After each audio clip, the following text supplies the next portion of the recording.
उसने बोला कि सर ये गाना तो मनोज बाजपेयी को करना चाहिए। फिर उसने कहा कि तुम गाओगे, और मेरी उस समय हालत खराब हो गई कि मतलब गाओगे मतलब 26 साल बाद तुमने बताया। 26 साल बाद हम लोग साथ में काम कर रहे हैं भोजपुरी गाने के साथ। मुंबई में काबा,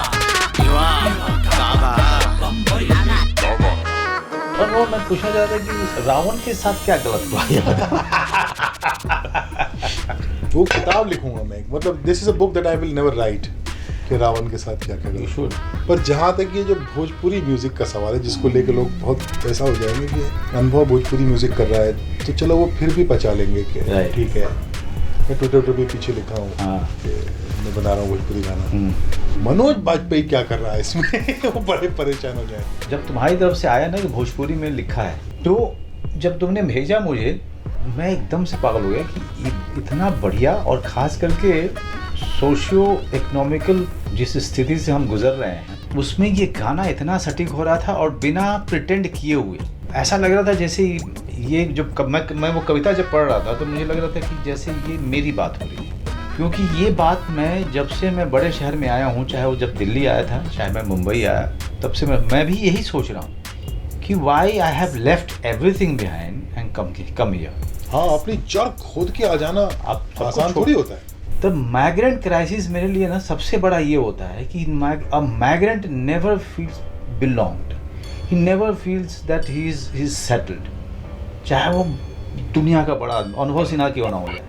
वो शायद सिनेमा के लिए भी अच्छा होगा कि अगर एक उड़ीसा का फिल्म मेकर अगर उड़ीसा में रहता हो तो वो उड़ीसा में उस समय क्या चल रहा है उससे रोज टच में रहेगा। बिल्कुल बिल्कुल। हम लोग जैसे बनारस में इस समय क्या चल रहा है या बिहार में क्या चल रहा है, तुम एग्जैक्टली टच में नहीं है। दूर से लग्गे से पानी पीना जिसको बोलते हैं वो चल रहा है। मेरा कोई भोजपुरी का कनेक्शन ऑनेस्टली बहुत ज्यादा था नहीं पहले। बनारस में रहा हूँ, माँ बोलती थी और कुछ दोस्त बोलते थे, मैं बहुत ज्यादा भोजपुरी बोलता नहीं था। ये माँ गई 2012 में, तो 8 साल भी, पिछले 7-8-10 साल की बात है। माँ गाती थी, रेडियो पे भी गाती थी भोजपुरी गाने। अच्छा। हाँ, तो जब माँ का देहांत हुआ तो उसके बाद से शायद मुझे लगता है मैंने भोजपुरी को मिस करना शुरू किया। घर में भोजपुरी अचानक गायब हो गई। क्योंकि देखो ये कमाल है, माँ को जो मिस करना है वो पूरा रिफ्लेक्ट हो रहा है तुम्हारे भाषा को लेकर। करेक्ट। मेरा व्यक्तिगत कभी इतना भोजपुरी का अटैचमेंट नहीं था। फिर वो माँ के जब गाने याद आए तो मैं सोच रहा था कुछ करे, तो कभी कोई लिखने वाला नहीं मिलता था। फिर कंपोज किससे कराऊं, फिर फाइनली मैं टकराया सागर से, डॉक्टर सागर से। तो मैं है अपने दोस्त तो ही बनारस के इधर के उधर के, तो फाइनली सागर ने वो गाना लिख के दिया तो मुझे बड़ा अच्छा लगा। फिर मेरा एक बड़ा प्रिय कंपोजर है, असमिया है। हाँ। उससे मैं कुछ भी कराता हूँ। एक बार मैंने उससे कव्वाली करा ली थी, अनुराग सैकिया, तो उसने वो बनाया, मुझे भेजा, मुझे बड़ा अच्छा लगा। मैंने फिर अपने सागर को सुनाया, सागर शेरगांवकर को, अपना ईपी। तो उसने बोला कि सर ये गाना तो मनोज बाजपेयी को गाना चाहिए। तब मैंने कहा यार ये लॉन्ग शॉट है, अब मैं मनोज को बोलूं कि तू गाना गा तो ये हो, तो मेरी मतलब मैंने सोचा ये करूंगा तो ये होगा ही नहीं। चांस की बात थी कि उस दिन मेरी तुम्हारी किसी वजह से बहस हो गई, कोई बहस हुई, कुछ बात हुई, मैसेज पे बहस हो गई कि भोजपुरी का ये सिंगर अच्छा है कि वो सिंगर अच्छा है। हाँ, तुमने सुबह और ये गाली दे रहा था एक सिंगर को जिसको जो मुझे अच्छा लगता है। फिर उस पर जो है काफ़ी बहस चलती रही। तब अनु ने कहा ये है, ये दादा देखो।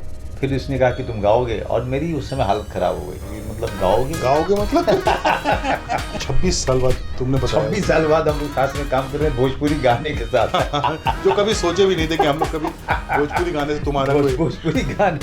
और मैंने म्यूजिक वीडियो शूट किया है, तो वो एक अलग तरीके का चौंकाने वाला पूरा जो है इन्होंने पूरा प्रयोग किया है मेरे साथ। 2-4 रोज में आ जाएगा वो भी। हाँ, so it's not only a song, but it is also talking about a bigger issue, a big statement also. And I hope that all of these guys love it, like it. And this is सीखिए, भोजपुरी बड़ी मीठी भाषा है, जिसको नहीं आती वो सीख भी ले। सीख लो। बड़ा बढ़िया भाखा। मीठ भाखा।